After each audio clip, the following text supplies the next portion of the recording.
জমিদার পরিবারের একমাত্র পুত্র সন্তান হওয়া বড় আদরে মানুষ। আমাদের সাধারণ পরিবারের যদি একমাত্র সন্তান হয় সে একটু আদর হয়, একটু নয় অত্যাধিক আদরই হয়ে যাচ্ছে এখন গন্ডগোলের কারণ। অতিরিক্ত আদরে সব হয়ে যাচ্ছে।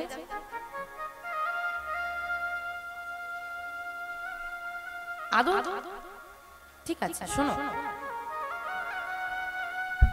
সময় পাল্টাচ্ছে আর সময়ের সঙ্গে তাল মেলাতে হলে ওই আগে যেভাবে শাসনে বাবা মায়েরা রাখতো আগেকার দিনে, মানে যে শাসনে আপনারা বড় হয়েছেন সেই শাসন যদি এখন সন্তানদেরকে করা হয়, ঘর ছেড়ে পালিয়ে যাবে নয়, ভুল পথে যাবে। কিন্তু সময়টা পাল্টাচ্ছে তো, সময়ের সঙ্গে আমাদেরকে মানিয়ে নিয়ে চলতে হবে।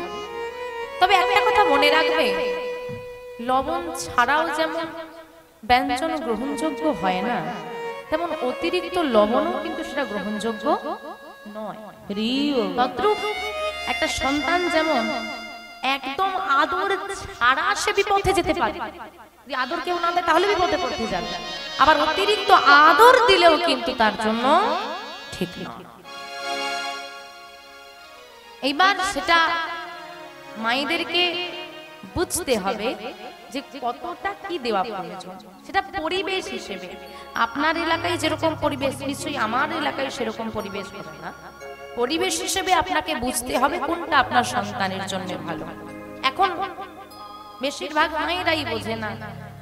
একটা ট্রেনে করে একজন মা যাচ্ছেন আর তিনি তার বাচ্চাকে নিয়ে বসেছেন, আর আরেকজন ভদ্র মহিলা ট্রেনে উঠেছেন, তিনিও তার বাচ্চাকে নিয়ে যাচ্ছেন।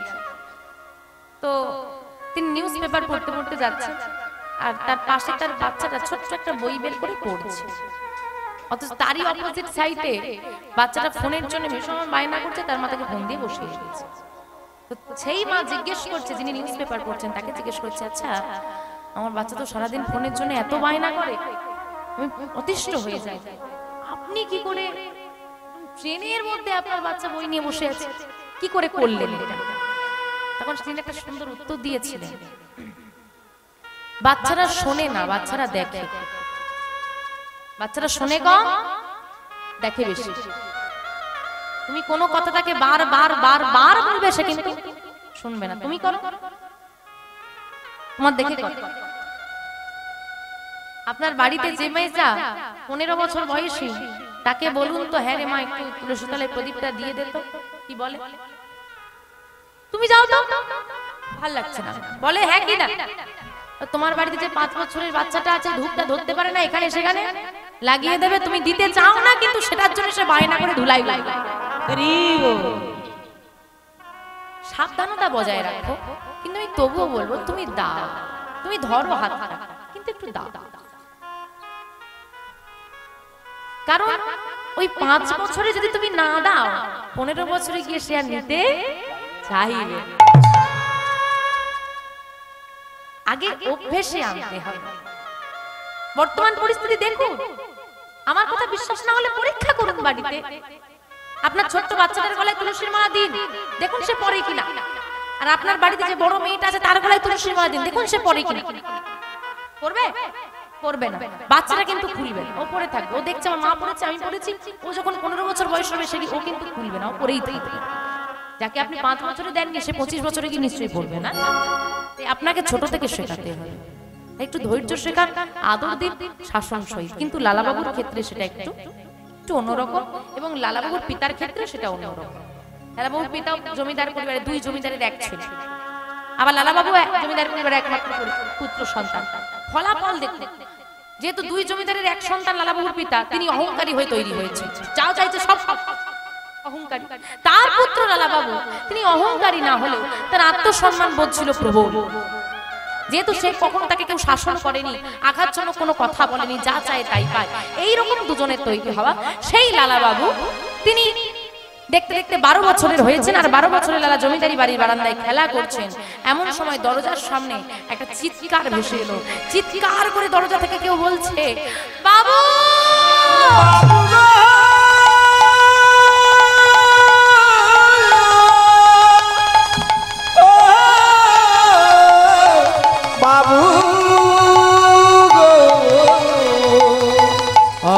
কিছু ভিক্ষা বাবু গো। চিৎকারটা শুনে লালাবাবু বিন্দু মাত্র দেরি না করে ওই বারান্দা থেকে ছুটতে ছুটতে বাইরে বেরিয়ে গেল। আর বাইরে বেরিয়ে গিয়ে তিনি দেখলেন একটা রুগ্নকায় দেহ, গায়ে নামা বলি, কাঁধে ভিক্ষার ঝুলি নিয়ে করজোরে দাঁড়িয়ে আছে। কে তুমি? কি চাই তোমার?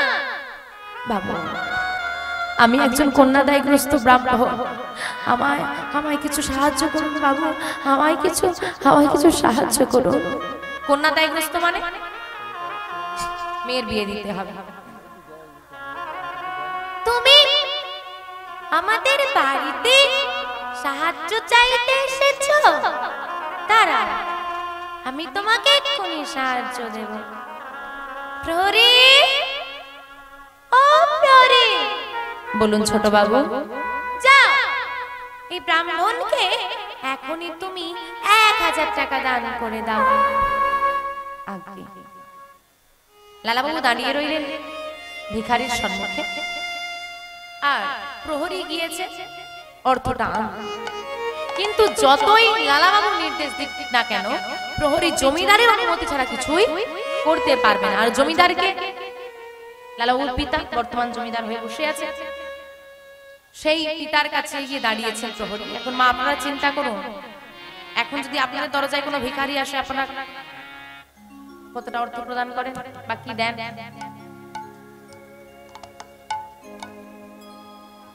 এক মুষ্টি চালা, শুধু চাল দেবেন না, 1 টাকাও দেয় গো। দেয় অনেক বাড়ি, তবে হ্যাঁ নিতে চায় না, ব্যাপারটা আলাদা, কিন্তু দেয় অনেকে। আর যারা প্রকৃত বৈষ্ণব সেবার জন্য আসে তারা নেয়, যারা প্রকৃত বৈষ্ণব সেবার জন্য আসে তারা কিন্তু নেয়, যারা মহোৎসবের জন্য ভিক্ষায় বেরোয় তারা কিন্তু নেয়। এবার যদি খুব দূর থেকে ভিক্ষা করতে আসে সেক্ষেত্রে তারা নিতে চায় না, নিয়ে যাওয়ার অসুবিধার জন্য, সেটা আলাদা ব্যাপার। যাই হোক, যারা অন্ন ভিক্ষা দেন তাদের জন্য একটু বলি, কখনো শুধু অন্ন ভিক্ষা দেবেন না, কিছু না থাকে একটু সবজি যা হোক দিয়ে দেবেন। আর একাদশী তিথিতে অন্ন ভিক্ষা দেবেন না। যারা অর্থ দেন 10-20 টাকা দেন, কেউ 5 টাকা দেয়, ব্যাস এইরকমই আমরা দিয়ে থাকি। কিন্তু এটা 2025 সালে দাঁড়িয়ে ঘটনা। আজ থেকে 250 বছর আগে 1000 টাকা দান হতো, এটা বর্তমানে দাঁড়িয়ে আমরা দিতে পারি না। তাহলে ভাবতে হবে তার আর্থিক অবস্থা কেমন। আজ থেকে 250 বছর পূর্বে লালাবাবুর পারিবারিক আয় ছিল বছরে 52,36,000 টাকা, যেটা বর্তমানে দাঁড়িয়ে এখনো প্রায় পরিবারে নেই, এখনো নেই। তো 1000 টাকা দান করতে বলেছে, প্রহরী গিয়েছে লালাবাবুর পিতার কাছে। আসবো বাবু, কি হয়েছে? ছোট বাবু, একজন কন্যাদায়গ্রস্ত ব্রাহ্মণ এসেছে, তাকে 1000 টাকা দিতে বললো। আসলে টাকাটা কি কি বললি তুই? কত টাকা? 1000 টাকা? কে বলেছে লালা? 1000 টাকা দান করতে বললো? রোজগার তো করে না, অর্থের মূল্য বুঝবে কি করে? কোন জমিদার বাড়ির ছেলে কথা দিয়ে ফেলেছে, না দিলেও একটা সম্মানের ব্যাপার আছে। যা যা যা, 1000 টাকা দিয়ে দে, যা। আর শোন, 1000 টাকা দিয়ে তো দিবি, সঙ্গে লালাকে শুনিয়ে দিবি, যতদিন না নিজে রোজগার করতে পারবে তার যেন দেওয়ার বাসনা না জাগে। রোজগার না করলে অর্থের মূল্য সে বুঝবে না। যা গিয়ে বলে দে। কত অহংকার, অতিরিক্ত আদরে। 1000 টাকা নিয়ে এসে ব্রাহ্মণকে দান করে দেওয়া হলো। ব্রাহ্মণ খুশি হয়ে লালাবাবুর মস্তকে হাত রেখে আশীর্বাদ করে গেলেন। আপনি আমি সাধারণ মানুষ বাবা, আমাদের আশীর্বাদ অন্য হয়, আর যারা ভক্ত হয় তাদের আশীর্বাদ একটু অন্যরকম হয়। আমরা আশীর্বাদ করি বেঁচে থাকো, বড় হও, সুখী হও, এরকম আশীর্বাদ, যেগুলোর কোনো জীবনে অন্তত জীবনে কোনো মূল্য হয় না। আশীর্বাদ করতে হলে আশীর্বাদ করো তুমি কৃষ্ণ ভক্তি হো, কৃষ্ণ কৃপা হো, তুমি কৃষ্ণ চরণ লাভ করো বাবা। খুশি হয়ে ব্রাহ্মণ আশীর্বাদ করে চলে গেল। প্রহরী এবার লালাবাবুকে শুনিয়ে দিল, বাবা ও ছোট বাবা, তোমার পিতা তোমাকে বলে দিতে বলল, যতদিন না তুমি নিজে রোজগার করতে পারবে, তোমার যেন দেবার বাসনা না জাগে। তুমি নিজে রোজগার করো না, তো তাই অর্থের মূল্য তুমি বুঝবে না। আত্মসম্মানী লালার কথাটা সম্মানে লেগেছে। কি পিতাই কথা বলেছে? হ্যাঁ। কেন? দান করার দায়িত্ব কার? আমার না জমিদারি? জমিদারি নিয়ে তুমি বসে আছো, জমিদার হয়ে বসে আছো, টাকার উপর টাকা জমি পাহাড় করে ফেলেছো। দুস্থ মানুষদেরকে, অসহায় মানুষদেরকে যে দান করতে পারে না, সে কিসের জমিদার? সে তো জমিদার হওয়ার কোনো যোগ্যতা রাখে না। আর যে পিতা সামান্য 1000 টাকার জন্য পুত্রকে অহংকার দেখায়, সে পিতা হওয়ার যোগ্যতা রাখে না। অহংকার তুমি জগৎবাসীকে দেখাতে পারো, তারপরে নিজের সন্তানকে তুমি 1000 টাকার জন্য অহংকার করবে? বুঝিয়ে বলা আর অহংকারের মধ্যে অনেক তফাৎ। তাই গিয়ে বলে দাও, যাও গিয়ে বলে দাও, যতদিন না আমি রোজগার করতে পারবো আমি দেওয়ার বাসনা প্রকাশ করব না। সঙ্গে এটাও বলে দিও, যার এত বড় জমিদারি বাড়ি কিন্তু মনটাই যার এত ছোট, তার ঘরে আমি আর থাকবো না। এই কথা বলে ছোট্ট লালা ছুটতে ছুটতে জমিদারি বাড়ির থেকে বেরিয়ে চলে গেল। সেই লালা, 12 বছরের লালা, ছুটতে ছুটতে জমিদারি বাড়িতে ত্যাগ করলো, মুর্শিদাবাদ পরিত্যাগ করলো, পরিত্যাগ করে এলো বর্ধমান জেলা। কিন্তু লালা বাবুর পিতার কোনো লালার খোঁজ পেল না। যখন বছর গড়িয়ে গেল, পুত্রের আর খোঁজ পাওয়া গেল না, তখন লালা বাবুর পিতার অনুশোচনা হলো, এবং সেই অনুশোচনায় তিনি পুত্র শোকে ধীরে ধীরে অসুস্থ হলেন, এবং অসুস্থ থেকে অবশেষে তিনি শয্যাশায়ী হলেন। নয়ন জলে বুক ভাসিয়ে গোবিন্দকে ডাকে আর বলে, হে দয়াময়, জীবনে কোনোদিন তোমার কাছে কিছু চাইনি, আজ চাইছি দেবে। শেষ বয়সে এলাম, কত অহংকার করেছিলাম অর্থ নিয়ে, সে অর্থ রইল কিন্তু পুত্র রইল না। কৃপা করো যেন শেষ বয়সে এসে একবার হলেও আমি পুত্রের বদনখানা দর্শন করতে পারি। তুমি আমায় কৃপা করো দয়াময়। তারে রাখলে নাকি পাওয়া যায়, আমি শুনেছি কানে। তারে রাখলে নাকি পাওয়া যায়, আমি শুনেছি কানে।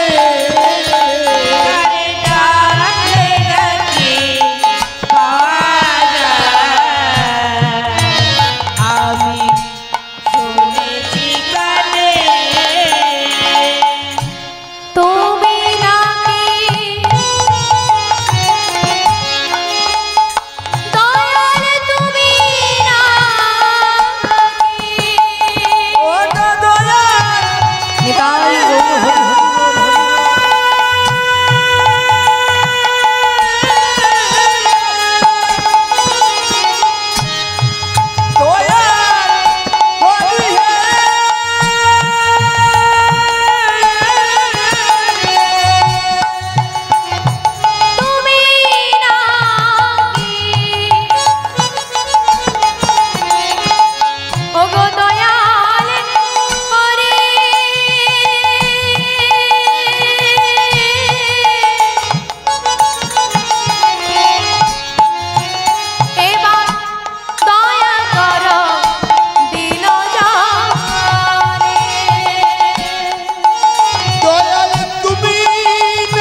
শুনেছি কানে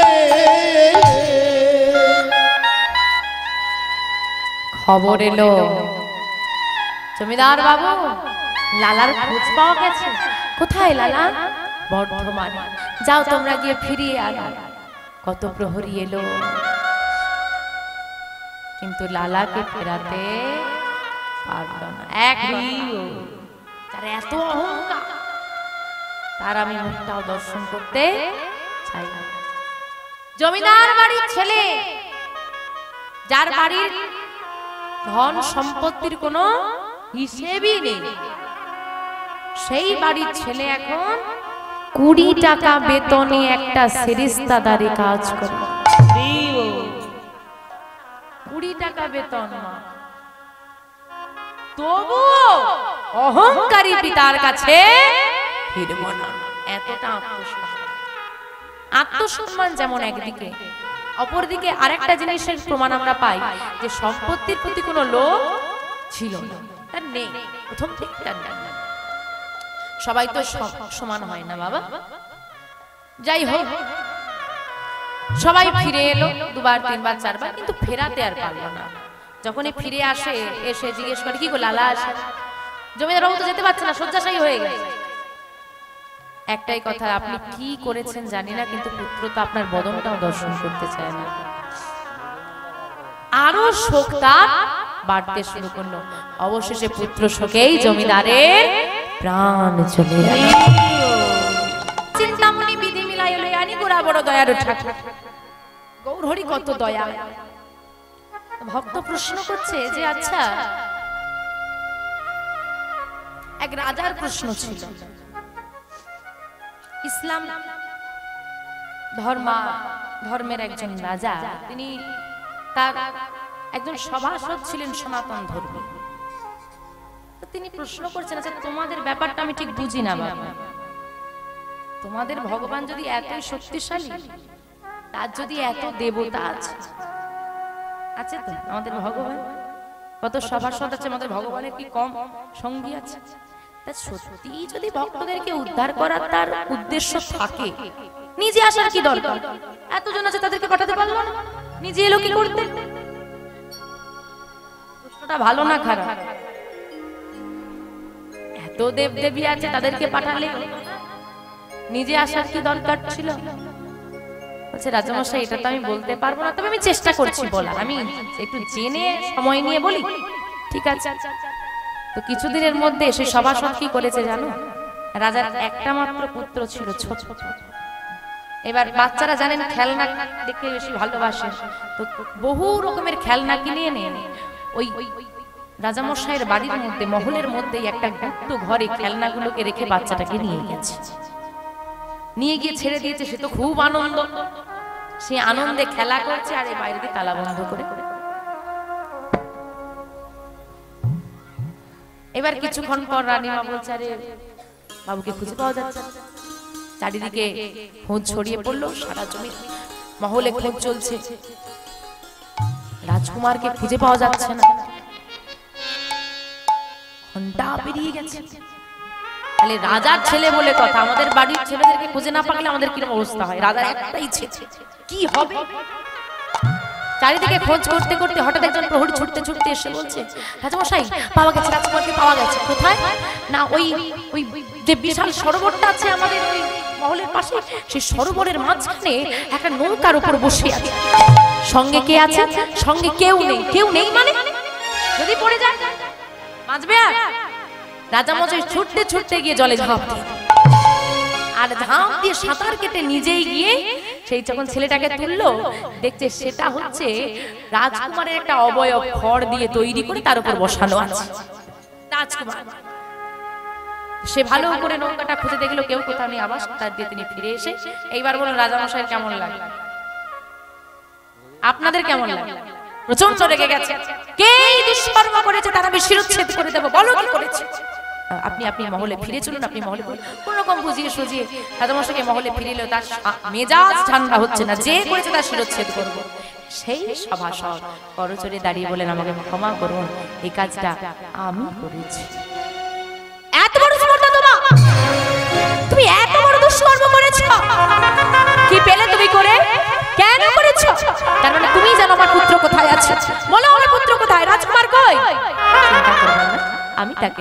সে সুরক্ষিত আছে, সেই মহলের মধ্যেই আছে। এক্ষুনি নিয়ে এসো, এক্ষুনি নিয়ে চলো কারো কাছে আমাকে। যেই না নিয়ে গিয়ে দরজা খুলে দিয়েছে, দেখছে ভেতরে রাজকুমার খেলা করছে, তার কোনো সে তার মেতে আছে খেলা। চোখে জল এলো, রাজামশাই ছুটে গিয়ে তার পুত্রকে বুকে আলিঙ্গন করলেন। সভাসদ কি বলল, ক্ষমা করে দিন, এটা আমি করতে চাই, কিন্তু আপনাকে একটা উত্তর দেওয়ার জন্য এটা আমাকে করতে হলো। আপনি আমায় প্রশ্ন করেছিলেন যে আমাদের ধর্মের ভগবানের এত দেবতা থাকতে কেন তিনি নিজে এলেন, তাই না? এটা আপনার কাছে হাস্যকর মনে হয়েছে, কারণ আপনি রাজা, আপনার কোনো কাজ দরকার পড়লে আপনি আমাদেরকে বলেন, আপনি নিজে করেন না। কিন্তু আজকে যখন আপনার নিজের পুত্র ওই জলের মাঝখানে ভাসছিল বলে আপনি দেখছিলেন, আপনি তো আপনার এত সভাসদ আছে, এত প্রহরী আছে, এত দাস দাসী আছে, তাদেরকে না পাঠিয়ে নিজেই চলে গেলেন কেন? এটা তুমি বুঝবে না। আমি পিতা, সন্তান যদি বিপদে পড়ে পিতা কখনো কারো অপেক্ষা করে না, নিজে যাও, এটা তুমি বুঝবে না।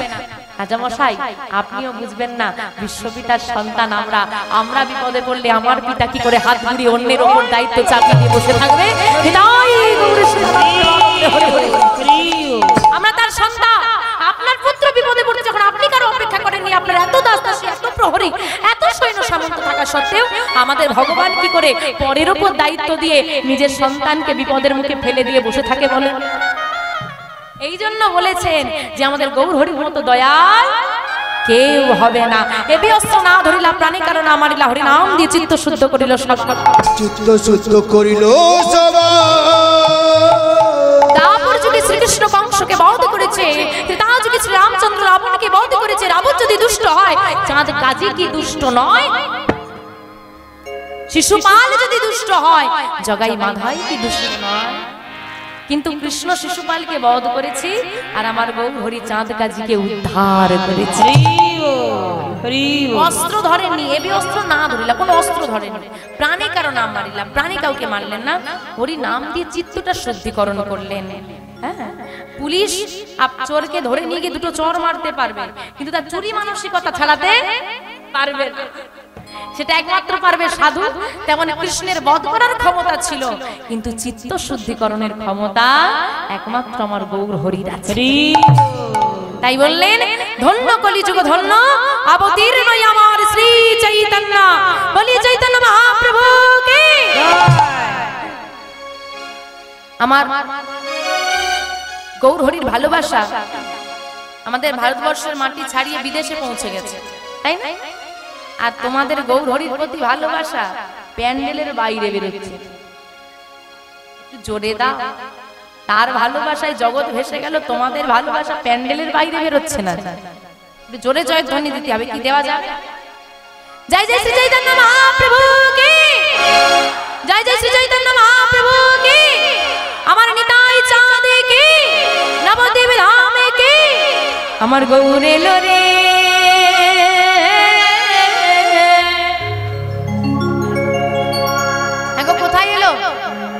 আজ থেকে 539 বছর পূর্বে 1407 শকাব্দে 23শে ফাল্গুন 1486 খ্রিস্টাব্দে দোল পূর্ণিমা তিথিতে সচি মায়ের কোল আলো করে এই ভারতবর্ষের মাটিতে, পশ্চিম বাংলার মাটিতে, নদিয়া জেলার নবদ্বীপ ধামে নেমে এলেন গোরাচাঁদ, যার আলোয় আলোকিত হয়ে গেল সারা বিশ্বভূমি। কোথায় গেল? সোনার নদিয়া। আহা, কারা কারা সোনার নদিয়া গেছে একটু হাত তোলো। ক কেজি করে সোনা এনেছো? সোনার নদিয়ায় কম দামে সোনা পাওয়া যাবে না। রাধা কৃষ্ণ মিলিত তনু গৌরহরি, তো রাধা কৃষ্ণের দেহটা যখন মিলিত হয়েছে, গৌরহরির গায়ের বর্ণটা হয়েছে কাঁচা সোনার মতো, তাই বলা হয় সোনার গৌ। আর সোনার গৌর এসেছে বলে সোনার নদিয়া। কিন্তু কোন নদিয়া? ভক্ত যেখানে ভগবান সেখানে। তাহলে আজকে নদিয়া কোনটা? এই নদিয়া। তাই তো আমরা কষ্ট করে বাড়ি থেকে হরিবাসন পর্যন্ত এসেছি। এরপর কার আসার পালা? এবার গৌরহরি আসবে, কারণ তিনি হাত বাড়িয়ে বলেছেন তুমি 1 পায়ে গেলে আমি 10 পায়ে গেব। এবার তার আসার পালা। এবার তোমরা যদি ডাকার মতো ডাকো তাহলে আসবে। তোমরা ডাকবে তো? ডাকবে তো? গৌরহরি আসবে তো? এটা নদিয়া হবে তো? তাহলে বলি, এই সোনার নদিয়া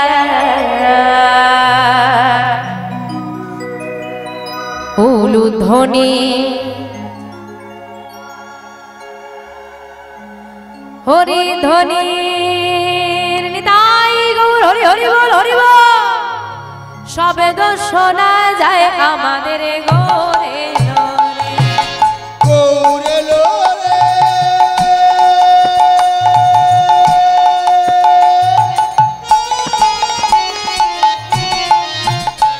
এই সোনার নদিয়া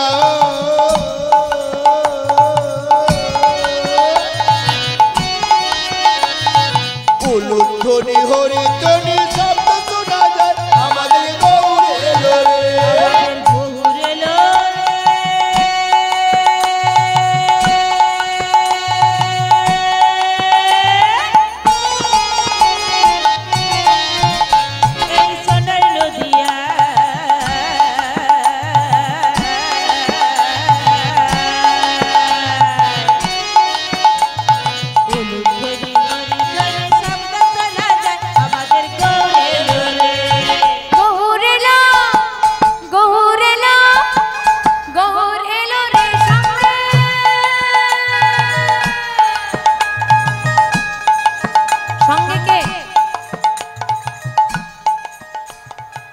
নিতাই চাঁদ বাবা।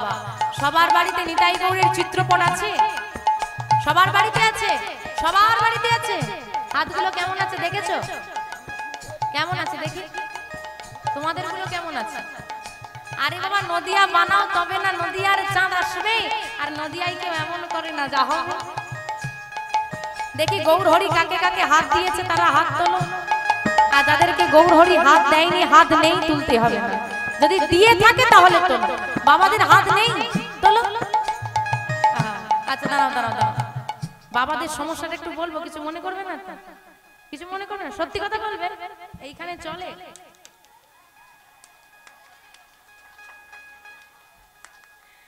হ্যাঁ চলে, সত্যি কথা বলো, হ্যাঁ কি না? মায়েরা বলো স্বাস্থ্যের পক্ষে ভালো না খারাপ? হ্যাঁ খারাপ। বাবারা বলেন তো ভালো না খারাপ? ভালো। হ্যাঁ ও মা, নিজের ক্ষতি করতে করতালি দেবে, তাতে অসুবিধা নেই, জোরে জোরে দেবে। আবার যদি একজন দেওয়া আরম্ভ করে, পাশের জন বলে দাদা একটু হবে নাকি? হ্যাঁ দেখেছো? আর যেখানে করতালি দিলে একটু উপকার হবে, গোবিন্দের নাম তার সাধন ভজনের জন্য করতালি দিতে বলেছে, উপকারের জন্য হাত দিয়েছে, এরা অপকারের কাজে সেখানে করতালি দেবে। আর যেখানে করতালি দিলে একটু গোবিন্দের সেবা হবে, উপকার হবে, সেখানে আর হাতগুলো বের করবেন, সেখানে পকেটের মধ্যে দেখি তোলো হাতগুলো, তোলো সবাই, যাকে যাকে গৌর হরি হাত দিয়েছে সবাই, বাবারা সবাই হাত তোলো, এই হাত তোলো, হাত তোলো, হাত তোলো। এবার উলু ধ্বনি, উলু ধ্বনি, উলু ধ্বনি। গৌরেলা আমাদের গৌরেলা, আমাদের গৌরেলা রে, সঙ্গে নিতাই এলো রে। গৌরেলা গৌরেলা গৌরেলা রে, সঙ্গে নিতাই এলো রে। গৌরেলা গৌরেলা গৌরেলা রে, সঙ্গে নিতাই এলো রে। আমাদের গৌরেলো রে, সোনার নদিয়া। উলুধ্বনি হরিধ্বনি শব্দ শোনা যায় আমাদের গৌরেলো রে।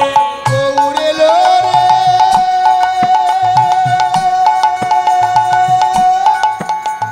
নিতাই গৌর হরি হরি হরি বল। এই সোনার নদিয়ায় উলুধ্বনি হরিধ্বনি শব্দ শোনা যায় আমাদের গৌরেলো রে। কি মনে হয় গৌর হরি এসেছে? হ্যাঁ মায়েরা যা উলুধ্বনি দিয়েছে, ভয় পেয়ে চলে আসবে না? আর চলে তো এলো, দেখতে যাবে। কারা কারা গৌর হরিকে দেখতে যাবে হাত তোলো দেখি। উলুধ্বনি, উলুধ্বনি, উলুধ্বনি।